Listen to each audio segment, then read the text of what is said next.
Today's episode is in partnership with Big Red Cloud, a leader in accounting software. So it's time to get rid of the Excel spreadsheets and switch over to smart accounting.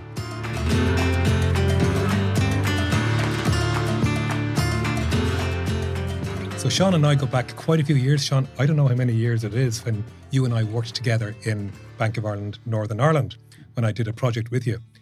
Any idea how many years ago that is? I think we are probably hitting about 12, maybe 11 years ago. I think it was 2013. Right. Okay. I thought it was longer. So I'm younger than I thought it was. That's great. Good man. But Sean, you have transitioned over to a whole new world now. I know, met you in Bank of Ireland, then met you again in Avant Money. And now I was quite shocked when I saw on LinkedIn an announcement that you've moved over to an incredibly different type of focus entirely to you're now CEO of Scouting Ireland. So Sean, welcome. Delighted to have you here and thank you for taking the time. I'm delighted to be here. Thank you. Sean, Scouting Ireland from banking, how did that all happen? Yeah, an interesting one, I guess. Alan had 34, nearly 35 years in banking and financial services and wanted to do something different. Wanted to find something that I could, give back. I still had a lot of energy and a lot of passion to commit to something. Right. And I was, group leader in Scouting in Dublin 76 for 10 years in a previous life. When one's kids are younger and you get involved in these organisations. And Scouting Ireland CEO came across my desk at the right time, when I had the energy and the passion and I guess the freedom to take it up. Very good. It was a real opportunity to go back and do something different, give something back. And I guess, something that's close to my heart, Alan, which is, supporting kids, supporting youth. Sure. And empowering them with skills for the future. And that's important to me. Sean, were you a scout yourself as a kid? I wasn't. That's incredible. And no, I had a number of friends that were. Yeah. And they had a fantastic time. It's the most amazing organisation. Sure. But for me, it didn't happen in my youth, but happened certainly as an adult and as an adult leader. And I quickly became the group leader then, as I said, of Dublin 76. So, Sean, you just reminded me now of the letters CBSI, Catholic Boy Scouts of Ireland. That's it. Which is, I was a member, actually. So I trump you here today, Sean. Yeah. I was a Boy Scout for a number of years back in the day. Excellent. Back in 1842, in the black and white days, I think it was. And I was in the 26th in Drumcondra on Claude Road. I checked on Google last night. Claude Hall looks like a house now, like it had been returned to a dwelling. But those days, I've got great memories, and also a few scattered ones, by the way, but great memories of scouting. Yeah. So, but then, Sean, I haven't thought about scouting until I saw you. Yeah. So what's going on in the world of scouting? Lots going on, I guess, Alan. Scouting hasn't changed. At one level, you could say it hasn't changed much from your time. I think the Catholic Boy Scouts of Ireland was formed in 1927. So we won't put that badge on your vintage. But in terms of, the scouting, I guess, mission and purpose in terms of empowering young people, allowing them to develop skills and capabilities and become, future leaders in their communities or indeed in the business world. That mission and purpose of doing your best, being friendly, being kind, supporting your neighbours, working in teams, collaboration. None of that has changed from the scouting of your days to the scouting of today. You're right. Has it developed a little bit in terms of more formal programs? Well, we developed a program in Ireland called the One Program, and a number of international countries have now picked that up across World Scouting, and they've copied and mimicked our program. What's that? And it's called the One Program, and kind of a whole set of adventure skills from camping, pioneering, hill walking, sailing, paddling, adventures of that nature, and then 9 different stages that goes with each adventure skill. And it brings you to a certain level of competency. Right. So there is a formality to it now in terms of trying to develop those skills, but all the fun, all the energy, all of the camping and the hill walking and the trekking and the pioneering, all of the outdoors activity, alongside now aspects of, the planet and Very good. understanding sustainability. So there's a whole new nuance of ideas and concepts that gets weaved into scouting today, as well as teamwork and leadership and a lot of skills and capabilities that really develop young people from that age of 6 when they become a beaver, all the way through cubs, through to scouts, through to ventures, through to rovers. All of that program developed now slightly more formally than maybe in your day. Yeah, it was merit badges back in my day. But the flip side of the formality is they get to a competency level now in all of those key skills, and they get, to meet and spend time with other kids of their age, and they develop friendships and relationships that they have for life. So there's so much good in the formality of it, and there's so much fun in the formality of it. I don't like using the word formal, but it does get across, I suppose, that competency level that the kids get out of it. And it is structured, but not structured to the point that you don't have a lot of fun. Of course. There's a lot of fun in doing it as well. But Sean, I'm curious though about how do you get kids to join, given that the competition for swiping digital stuff, and games, digital games, and even sports like GAA is so strong in Ireland, even rugby is growing, etc. How do you manage to get kids to get away from the tablets and get into the open air with scouting? What's the big attraction? Well, I think part of the attraction is we've been there a long time. So you go back to scouting on the island of Ireland, and the very first, Dublin First as it was, goes back to 1908. So we've a long history in a lot of communities, and a legacy in a lot of communities, and a very strong legacy of working with youth, developing youth, playing a role in the community and playing a broader role in society. So I think that longevity and that heritage is probably a good word for it, of what we do, how we do it, and how we work with kids and develop our youth, stands to us in every community. So I think we're well known is probably the first answer to your question. I think we have a history of delivery in terms of what we do, in terms of our mission and our purpose and the skills and capabilities that we bring to each kid that we have the benefit of spending time with and investing in. And then I think we have the formality of our program, which again, the word of mouth then spreads, Other kids in school will see, little Johnny coming back from his weekend of camping in Larch Hill or Loughdane or down in Killaloe or even in Ballyhornan in County Down. We've fantastic facilities all over the country. And, we're in 450 communities. So we have a big, strong presence. And I guess we have an awful lot to give. And we do things the right way, I think. And a lot of really strong leaders that are committed to their locality, committed to their communities, and committed to the kids that they have the responsibility for. And that's what I want to ask you about, because you're clearly not having a problem attracting kids to join up and be scouts. And the camaraderie that they're getting and the word of mouth, all that is clearly working very, very well. But of course, this is highly dependent on volunteers. Yes. What's that like, Sean? So we're blessed in that we have fantastic volunteers. Like we have nearly 10,000 volunteers in Scouting Ireland across the island. How many scouts? And we have 30,000 scouts. So 1 to 3? 1 to 3. Right. And again, those ratios are important.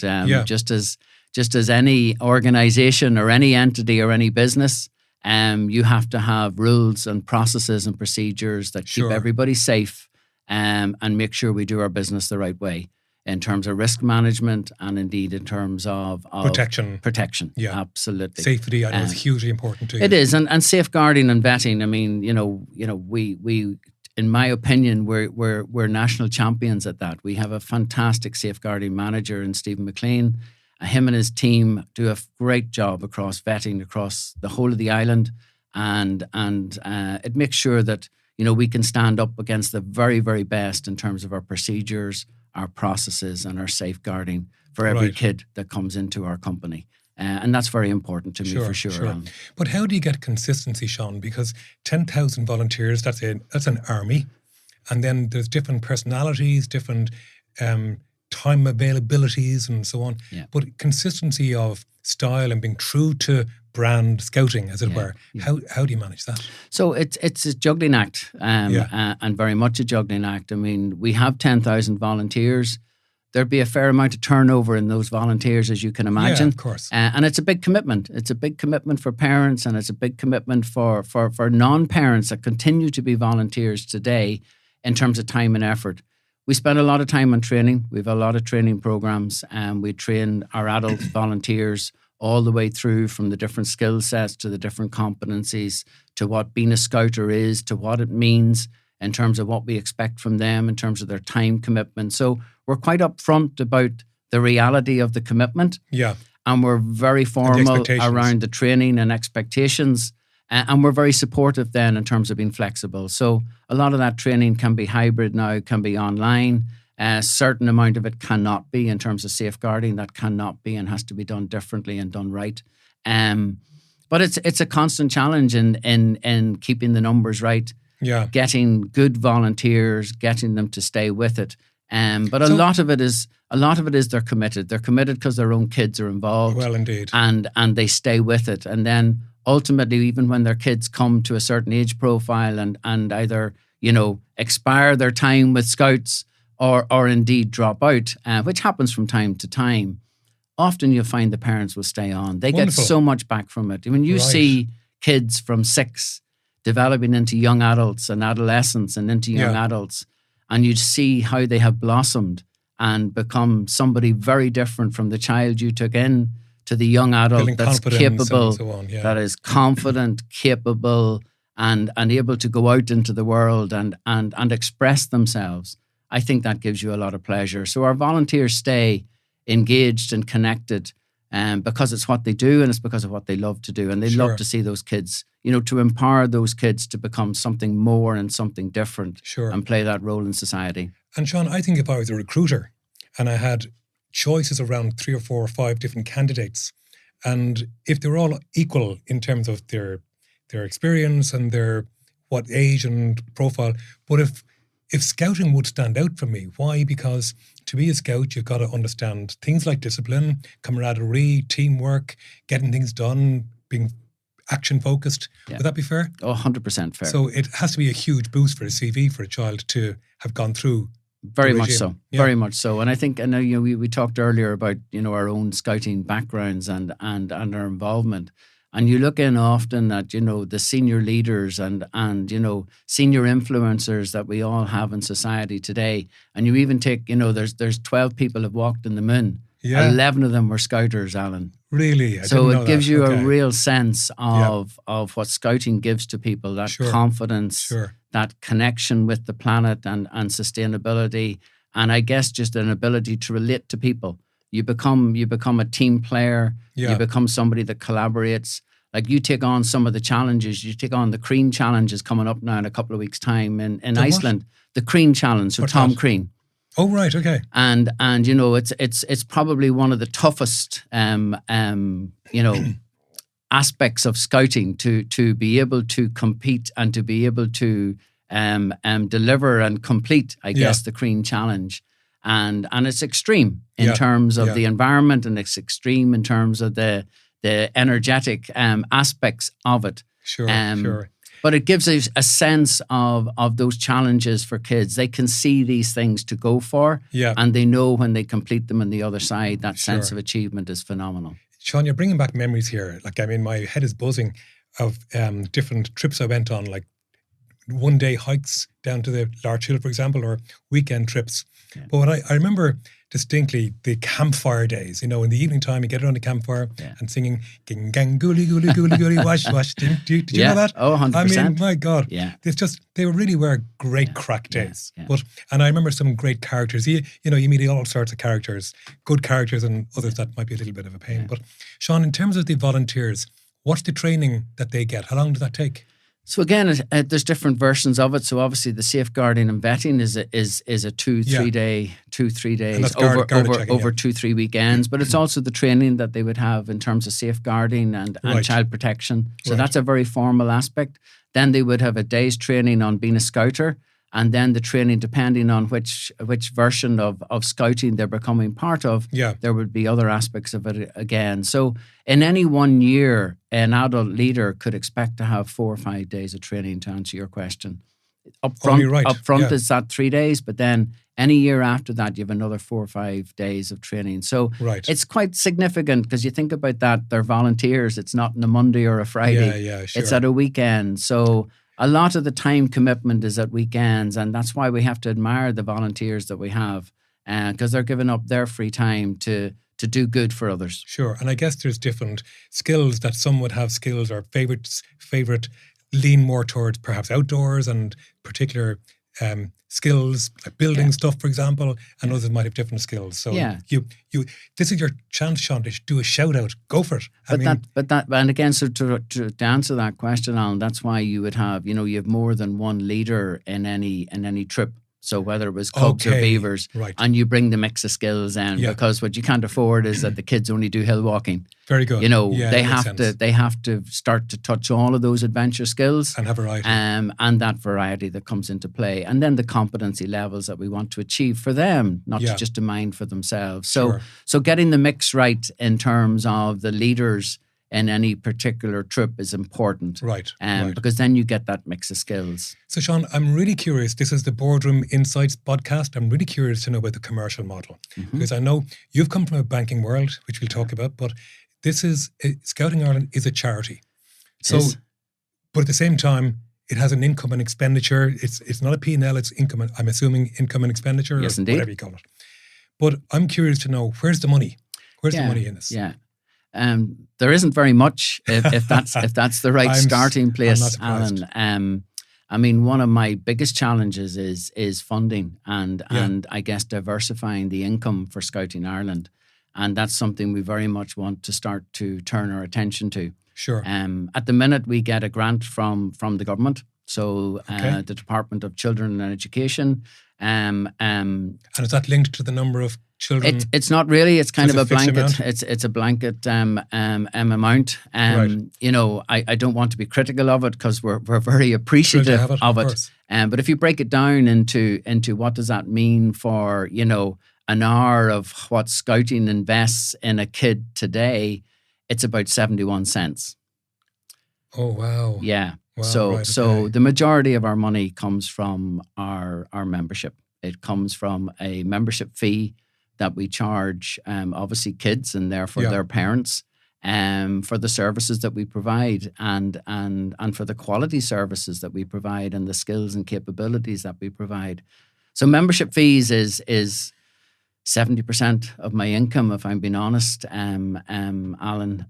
But it is something we need to look at, and we need to find ways to find partners, to find new relationships, to be able to sponsor certain activities. Sure. And that's a big challenge now over the next couple of years for me, is to find those opportunities for Scouting, build awareness of what we do and build the brand in terms of what we do.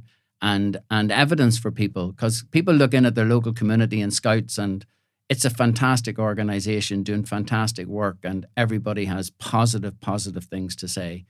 You look in at a national level, and people don't really know, well, what does the Scouting Ireland, the charity do, and what does Scouting Ireland, the charity, stand for, and what does Charity Ireland, the charity achieve as an organisation at a national level? And we need to start to answer those questions. We need to be able to prove to people the value that we have, the value that we bring, and the role that we play in society, because we play a fantastic role. Every week and every weekend and every day, we play a fantastic role in what we do with kids. But we need to tell our story a little better, and we need to hopefully then find some partners that will work with us to do our work even better again. Right, okay. And Sean, I mean, do you have any clue? Is it too early to tell as to what those other revenue streams might be?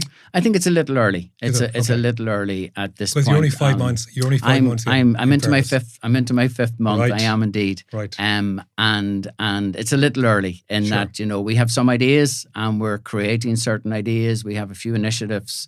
We have a strategy weekend coming up now shortly with the board. Right. And some of those ideas will be ratified, and hopefully then we can start to operationalize them. So it's something that's very prominent for us as an organization. And the more we can do, or the more successful we can do at diversifying that income, then clearly we can charge less. Sure. And, the whole intent here is to make sure that scouting is available for all.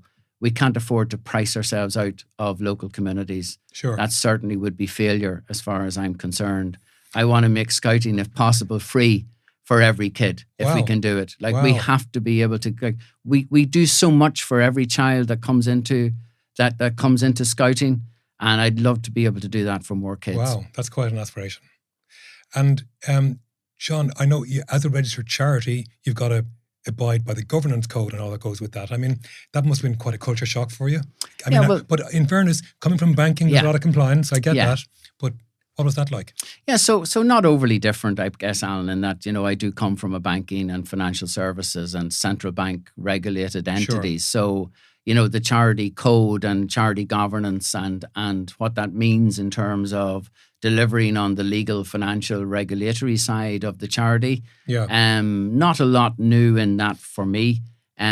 Different faces, different entities, different organizations, but some of the same demands. And to some extent, so it should be, living by our purpose in terms of our charitable purpose, making sure we deliver our services for the public interest. Sure. Items like that is, they're values that we should all hold in our lives, not to mind in our work environment. So, not an awful lot new in that for me, Alan.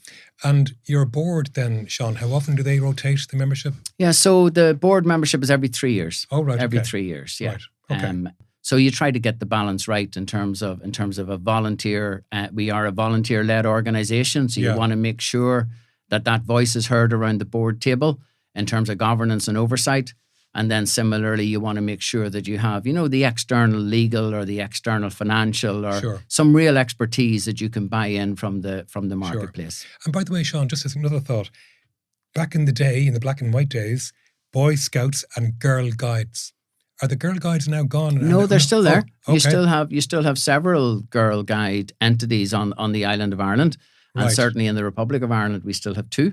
It's an important message, Alan, and something I probably should have said earlier, in that we do have a place for everyone. You mentioned earlier around, football and hurling and rugby and all of these demands on young people.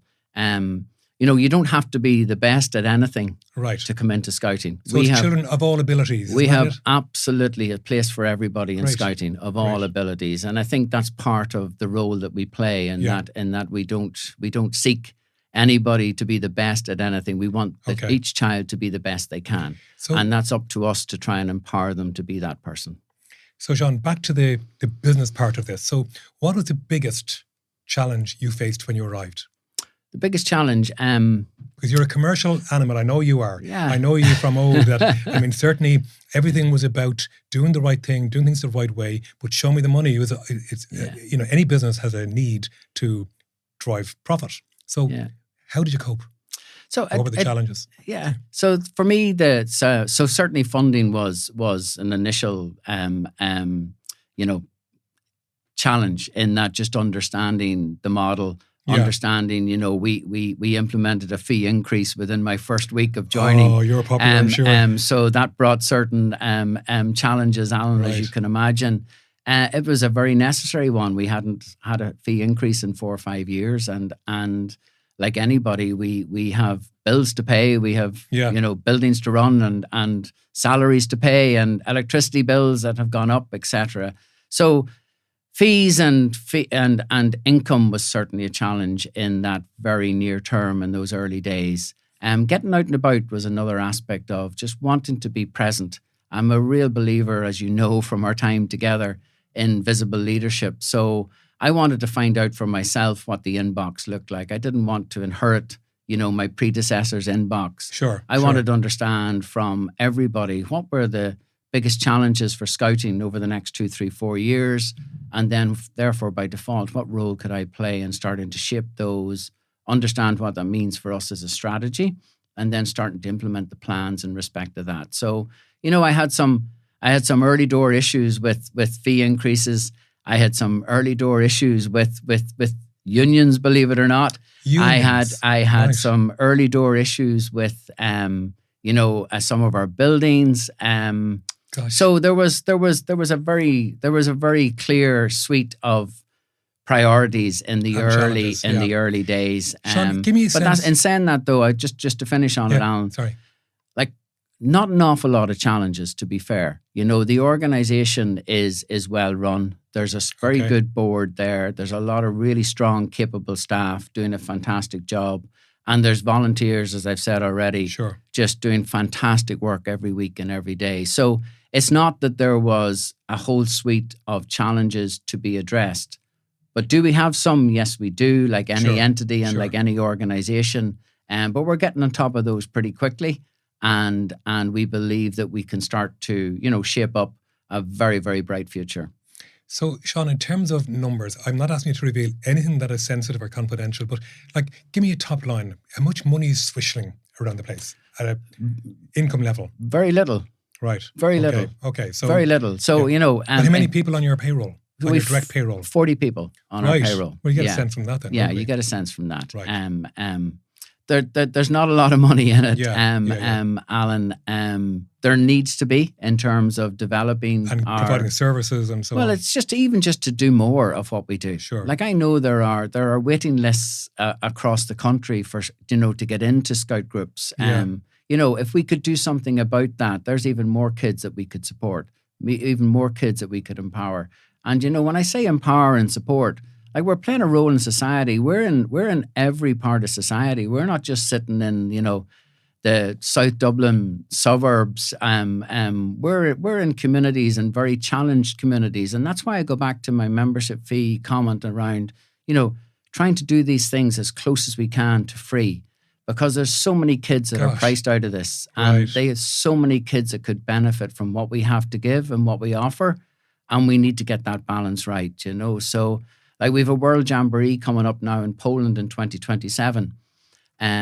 But to go on a World Jamboree is not cheap. Like, you're away for 2 weeks, you're in another country. There's a whole, you know, aspect of logistics that go with mobilizing that amount of people. You know, we'll probably take 500 people to that. Really? Right. It's probably going to cost something close to €3,000, €3,000 per person. So, per person. So, how many kids can afford that, Alan? You and I both know what it's like for lots and lots of families today. Sure. So my commitment to the team that's mobilized on that World Jamboree at the minute is, we need to be able to at least make sure that 100 kids are going on that for free. We need to make sure that we find communities that we can support. Kids that couldn't go, we need to find an opportunity to get them to go, and we need to pay for that. You know, so I genuinely mean, my intent is to find a way to fund scouting better. Right. That we can do things a little differently in terms of the commercial model, and allow us to, you know, deliver even more to society than we are today. So, Sean, if you had a magic wand, what's the one thing that you would try and zap to support your ambition for what you're trying to do? Wow. I know. Question. Yeah, there's a question. One thing. The one or you can give thing, me two, whatever. One thing that I would zap, I mean, revenue is the big issue for you, I think isn't it? revenue is I'm just, you know, I'm struggling to come up with anything else, because we have fantastic people. We know the skills and capabilities. You know, we don't struggle with getting good youth. You know, there's like loads of kids all over the country that love to do what we have to offer.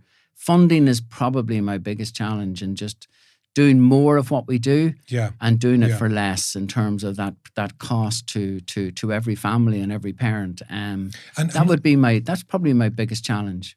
And not to put words in your mouth particularly, but is the messaging strong enough, Sean, in terms of getting the message out about Scouting Ireland?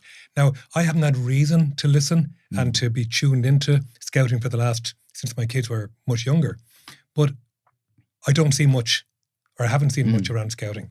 Is that an opportunity, I wonder? It is undoubtedly an opportunity. So one of the pieces of work that I kicked off within a few weeks of joining Alan was a whole communication strategy and a plan that goes with that. Right. We need to build better awareness of what we do. We need to build those storybooks of you know, those individuals that have now, if they haven't walked on the moon from Ireland, but they've done something of a similar ilk and scale and size and depth. Yeah. We need to tell those stories, and we need to tell them differently in terms of what people got from scouting. You know, you think about all that we've given to lots and lots of people throughout their lives. We just don't tell that story well enough. Right. So, yeah, that's a big item for me is communications strategy, communications plan, building awareness of what we do, and building awareness of the volunteers. Like a lot of our volunteers are awarded different versions of awards that are out there, but they normally do it in their local communities. Yeah. We could do something more in terms of the real abilities that they bring, the real depth to the skills that they deliver, and we should do something more with volunteer awards as well. So there's undoubtedly opportunities for us to tell our story better. Sure. And we need to take it. Sure. So, Sean, I want to bring you back to your days in banking, because Yes. I know you were 30 years in Bank of Ireland. I was. And one of the things that I remember was you right-sizing the estate in Northern Ireland. So tell us a bit more about that. Yeah, so I had the good fortune, I should say, of being asked to go up and run the bank in Northern Ireland at a critical time. It was just after the banking crisis.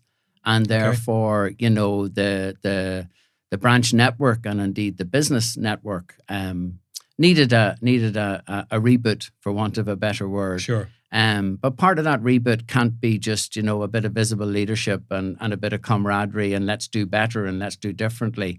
We had to have a strategy for I guess the Northern Ireland business, and we had to have a strategy in terms of our profile, our role, what we can be counted on for. Sure. And indeed that meant having a look at the network, the branch network, having a look at our business centre network, having a look at the roles and responsibilities, the target markets, how we could go about our business a little differently, the role that technology could play, and ultimately making sure that whoever was in the business wanted to be there. So part of what I had to do, Alan, to answer your question, was it had to be right-sized, it had to be reorganised, it had to be reshaped. So part of my brief, rightly or wrongly, became, closing down about 40% of that branch network, closing down a number of the business centres, but making sure that what we retained in the best possible manner, that everybody who was there wanted to be there. They were all very clear in their role. They knew what we could do and achieve in the marketplace, and they were energized to go about it. And I think that culture that came out of that, and that was the piece of work that you and I did together in understanding the vision, understanding our purpose, everybody understanding their role, and then bringing an energy to it and a passion to it to go and make it happen. And we did. We did go and make it happen. Sean, you weren't, in terms of positioning, you were, was it number 3 in the market, I think, at that time? Depending on the product, yes. Well, indeed, So in a mortgage sense, we were probably number 6, but we did eventually get to number 3. Right. But in a business banking sense, we would have been probably number 2. So depending on the product, you would have had a different mix of market shares. Right. And then when you did right size and close down, did you say 40 branches? But 40%. 40%. Branches, Right. That was a big change, wasn't it? It was. So it was. How did you manage the change part of that? Yeah. Sean? Hearts and minds, as it were. And again, the key aspect of that, I think, Alan, was you do that, you take that accountability. So every branch that we closed, they heard it from me first. They heard it firsthand and they heard it from me. I think that personal leadership style has to come to the fore. You have to be upfront with people, you have to be direct, you have to be clear, but you have to give them good rationale as well. It's not because you just didn't like the town. Sure. It's much more complicated than that, but much more important than that. So they heard it from me first. And they heard the rationale. And I think people ultimately, even though they're disappointed, most people get over that disappointment within a week when they understand the strong rationale behind it and where it all fits in the overall strategy and the outcome, and that there's still a role there for them. If they wanted to stay and they wanted to become part of what we were going to build and build together and build differently, then they stayed and they played that role. And we went from, employee engagement scores that were quite low. We became the top employee engagement score in not just in Bank of Ireland, but across all of the banks in the UK at the time. Oh, right. Okay. We had more products in terms of more sales and we met more customer needs, I should say, than any other commercial entity in the UK banking space. So we had a really energized qualified set of resources that knew what they were about, knew what they wanted to achieve, and then they were rewarded for that. So, Sean, you're giving a summary here as if it was a piece of cake, but it wasn't a piece of cake, because, we know that many people instinctively resist change. How did you manage to overcome that resistance, that inevitable resistance that must have been there for some people? Yeah, I think again it comes down to having clarity of purpose and clarity of the strategy, and then the leadership and being accountable for the strategy, and building a good team. We had a great team in Northern Ireland, and we managed to achieve so much on the back of that. There was a good collaboration, there was a good teamwork, there was a good energy, there was a good passion, and there was clarity of purpose. And we knew what we wanted to achieve, and we knew what good looked like, and we went after it.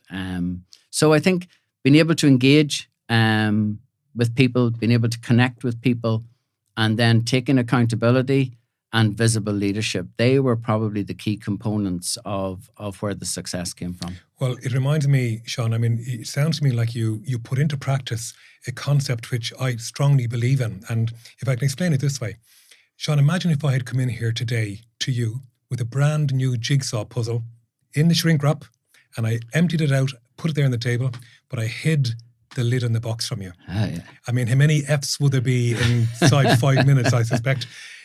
Because the frustration that you'd have around trying to assemble the jigsaw without context, without the lid on the box. Yeah. And I think that is a true yes.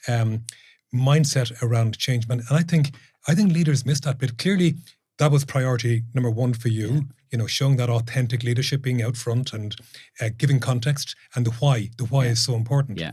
What's this? Simon Sinek talks about starting with the why, for example. But that must have been a real, where did that come from in your DNA, Sean? I don't know. My parents are both teachers. Maybe there was some aspect of that. And it's funny, they taught me in school. So I had to go to the school that my parents both taught in. My father was the principal. And of course, you're slagged by all the other kids. And I think you learn a certain skill set from that backdrop, Alan. And we probably don't know it at the time in terms of the skills that we're learning. But I do go back to what you said in terms of mindset. It's just so important. I know my first board meeting in Scouting Ireland, and they asked me, what are your top priorities, Sean, and what's your 100-day plan, and all the good things you'd expect them to ask. And my answer was mindset. Really? My next 4-6 weeks, guys, is about mindset. It's around trying to influence and shape who are we, what are we about, what can we be counted on for. Because even though, Scouting Ireland is one big family and broadly a very happy family, there's still an aspect of, staff and professional staff and volunteers, and trying to lead an organisation where there's 40 staff and 10,000 volunteers brings a certain challenge to it. But if you communicate and if you engage and if you start to get the mindset right and treat people with respect and treat people with kindness and bring a culture of a customer into play, well, then you start to open the door. And once you get the door opened, you can open it even more. So you can bring an awful lot of what we learnt and an awful lot of the scars on your back from the banking experience. So Sean, and at the end of the day, we're all human beings, Alan, Great. Sean, who are your customers in Scouting Ireland? For me, my primary customers are my volunteers and the members. They're my customers, and they have absolutely different needs. And my job is to support them, like we should be, and we have to be a volunteer-led organisation. And another one of my big challenges is to make sure we're a youth-led organisation. So you look in at my organisation and you see the likes of you and me with grey hairs. That's not who we should be. We should be led by youth. So one of my big challenges in the next 2-3 years, we talked about funding. The second big challenge I have is to make sure we become a youth-led organisation. And I will be very hard to move from that position, Alan. Do you mean bringing younger people into leadership positions? I do. So you can listen to them? I do. So we do. We have a lot of youth in our organisation. But are they heard and are they listened to in all of the right forums and all of the right manners? I don't believe they are. And I believe we can do better. So I really want to empower our youth and put them into positions. So put them into policy and advocacy positions, put them into, the National Youth Council, put them into any organisation I can get them into that just builds their profile, builds their experience, but benefits scouting. If we can bring more young people into what we do and how we do it, we'll be a better organisation. Well, it sounds to me like it's going to be in very good hands, Sean, a breath of fresh air. But staying with the concept of culture, talk to me about culture back in the day, when the banking days, I mean, the 2008 global financial crisis was a real kick up the pants for banking in particular. It was. So did you experience a shift in the culture when you were there? I suppose I did. I mean, certainly the public perception of banking in all that was framed, rightly or wrongly, it got difficult, and certainly got difficult for our frontline staff. You know, the staff that were in bank branches took an awful lot of the brunt of that smart comments and all that kind of stuff. Public challenge, for want of a better word. Those of us that were sitting in offices behind the scenes, probably less so, but it doesn't mean we didn't feel it. You know, we all felt something at that time, and certainly the culture was an aspect that did change and did shift at that time. But, you know, be wrong of me to answer that question, Alan, without also covering 80-90% of everybody in banking, you know, before the crisis, during the crisis, and after the crisis, you know, did nothing else other than did a super job every day for customers. Right. You know, they didn't make all of the decisions that led to the banking crisis. They weren't in charge of all of the macro factors that happened in world economies, etc. And they didn't make all the credit decisions along the way on some of the big land banks that certainly caused some of the big holes that ultimately became part of NAMA. So be wrong of us to think that there was a culture in banking that was all about, you know, anti-customer or poor service to customer. Sure. 90% of everybody in banking is very much the different, very much around delivering to the customer, managing, you know, the customer affairs to the best of their ability. And that was there before the crisis, after the crisis, and is still there today. So I have a lot of time for all of my colleagues in banking. I have a lot of time for the cultures that we had in banking. But that's not to say there wasn't an element that could have been done differently and should have been done differently. For me, my time in banking, I loved every minute of it. I loved every minute of it. It did change a little for me towards the end, and it was culture that made me decide not to stay. You know, I made my decision in respect to Bank of Ireland at the time, predominantly driven by culture. Right. It just. What do you mean, Sean? I think banking became a different business, and certainly from my time in Bank of Ireland, we became different in terms of our approach to our people. Really, is what I mean. At branch level, particularly, was it? At any level, I think we lost a little bit of that respect for individuals. We lost a little bit of respect for our staff. And I'm a people person. Sure. I'll do anything I can for anybody that comes into my being or comes into my sphere. And I didn't see that culture anymore. I think we lost a bit of that looking out for each other, protecting each other, supporting each other. And therefore, for me, it was around finding something different. Do you think it's back on track? Do I think it's back on track? I think it's certainly starting to get back on track. Okay. But I'm not sure we'll ever go back to, you know, the really good days of the banking culture where we really looked out for each other and supported each other.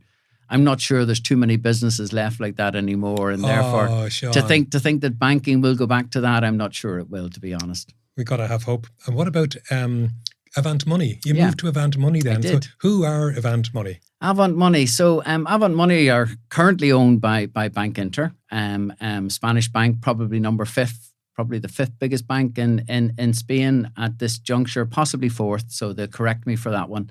But of that ilk, as bigger than a Bank of Ireland and bigger than an AIB. So they're not small and not insignificant. And Avant Money obviously grew out of the old cards and loans business that was the MBNA business back in the 90s in Carrick and Shannon. Weren't they American in the first place? They would have been MBNA, yes, right. Indeed. Yeah. So Avant Money then, in my time with them, we were cards and loans, and then we went into the mortgage market, and certainly have grown our presence across all of those products. You know, competing on price, but also competing on differentiation of product. So, and being a little more nimble than some of the bigger banks. And that certainly helped the Avant Money storyboard. Now, as publicly you can see, today they're looking to be a bigger bank in the Bank of Ireland or in the banking space in Ireland. And good for them. I'm delighted for them. You know, they're led by Niall Corbett, who's the CEO in Ireland, and fantastic individual who has lots of ambitions for himself, just as much as for Avant Money. Yeah. And I think they're going to be really good for the Irish marketplace and for the Irish consumer. So I welcome what they're doing, and I think it's important that we get a little bit more competition into the Irish marketplace. So they're taking a cost leadership or attempting to be better value in lower price than I think so certainly better value, and a lot of that will come from their bank interparent. They're very cost efficient, probably got the lowest cost income ratio of any bank in the European marketplace. So that is part of how they work and operate. That is their modus operandi. But also it's around differentiation of product. So yes, value for money, yes, cost is a factor, but yes, it's price of product and differentiation of product. But of course, share of wallet is going to be a factor as you grow as they grow the product suite over time with other lending and so on, isn't that so? Correct. Yeah. So I wouldn't be totally averse to what they're planning to do other than what's in the public domain now. Sure. So, Sean, have you got a Revolut account? I do. You do? I do. And what are your thoughts? I think it's great for what I use it for. Right. So I use it for with all my 3 daughters and therefore plenty of demand for transactional money. Course. Yeah. So they would use it, and they have Revolut accounts themselves. So I mean it's a very easy product to use. The tech is good. It does what it says in the tin every time, and certainly for me at a transactional level, it works very well. So would you say that the pillar banks, the AIB, Bank of Ireland, are feeling the pressure of Revolut? I think they will, particularly when they get into some of those more profitable products. So current accounts, there's not much money in current accounts in banking, Alan. Right. So the transactional services, they won't care too much about. It's when the Revoluts of this world start going into mortgages and they go beyond mortgages into a business Revolut, then that's when they'll start to take real note. Right. So that's when it'll get hit. Their profits will get hit when they start going into those more profitable products. Okay. So, Sean, we close up on your banking life. And what's the biggest learning that you took from their whole 30 years in banking? Which you brought with you? I mean, I think I know the answer already, but that you're bringing with you now to Scouting Ireland. Relationships are the source of all results. Why am I not surprised at that one? It's all about the people. It's all about the people. And for me, that's the key. It's, being able to connect with people, to be able to engage with people, to be honest, to be authentic, to act with integrity. And you mightn't always get it right, but if you're getting it wrong for the right reasons, the best intentions, correct. Don't they? So that for me is, I've lived my personal life that way, and I've certainly lived my business life that way, Alan. Great. And Great. Well done. Yeah, it works well for me. So, Sean, how do you spend your time outside of these, I'm sure, crazy hours with Scouting Ireland? But how do you spend your time? What do you do? I love sport. So plenty of sports. I love watching sports at these days. Used to play a bit, but not anymore. The sport I play now is golf, so it's a lot more leisurely. Right. But I do play lots of golf, and I walk my dog. I have a lovely Irish red setter. And he gets walked. And outside of golfing and walking the dog, that's about as much exercise as I do. But I love watching sports. You're looking well on it, Sean. Oh, thank you. Yeah, you're not putting on anything in excess. Not too much. And you're wearing your, what do you call it, our neckerchief. Neckerchief. Yes, indeed. Right. Yeah. And the toggle, I remember this too. Yes, indeed, yeah. Scouting Ireland toggle, yeah. The toggle we used to have was a knotted one. Yeah, you can, woggle. Woggle, that's right. Yeah. Gosh, Sean. Yeah. I tell you, I'd be thinking about this conversation over the weekend and remembering back, mostly with a smile, but a few hairy moments too, I'm sure that are coming to mind. We won't talk about them. No. Sean, thank you so much. So look, one thing that I'm taking from this is your focus on people, and that plays right into step number 4 of my 7 steps to profit, which is the whole focus on leadership, people engagement, and connecting with other people. And I think you are really a great ambassador for that. So thank you. Thanks for your story, Sean. And thanks for coming in. So my pleasure. And thank you very much. Right. See you soon. Cheers. Thank you. So now I'm sure you'll agree that Scouting Ireland is in good hands. The future of Scouting Ireland looks like it's very bright indeed. But what I took from that, the single most important point I took from that was, which links right into my step number 4 of the 7 steps to profit, which is people. You can clearly hear that Sean is all about people, having the right leaders, having the right people on the bus, but connections and relationships and engagement at all levels, whether it be his own team, whether it be customers, whether those customers in his case are volunteers or the kids themselves. So look, fantastic. The other thing that I see as a significant pointer is step number 6 in the 7-step model, which is proposition. Because clearly Sean wants to drive the revenue, and that is going to be a big ask, a big challenge, and he's a lot of work to do there, which he acknowledges. But that is all about getting your proposition right, which is linked to messaging, of course. If you'd like to know more about the 7 steps to profit, please have a look at the website, which is 7plusindex.com. Now, let me spell that for you. It's the number 7, Plusindex, 7plusindex.com. That's it. Thank you for listening. Thank you so much for taking the time. And in advance, thank you for liking and sharing the podcast. And see you at the next episode. Have a good day.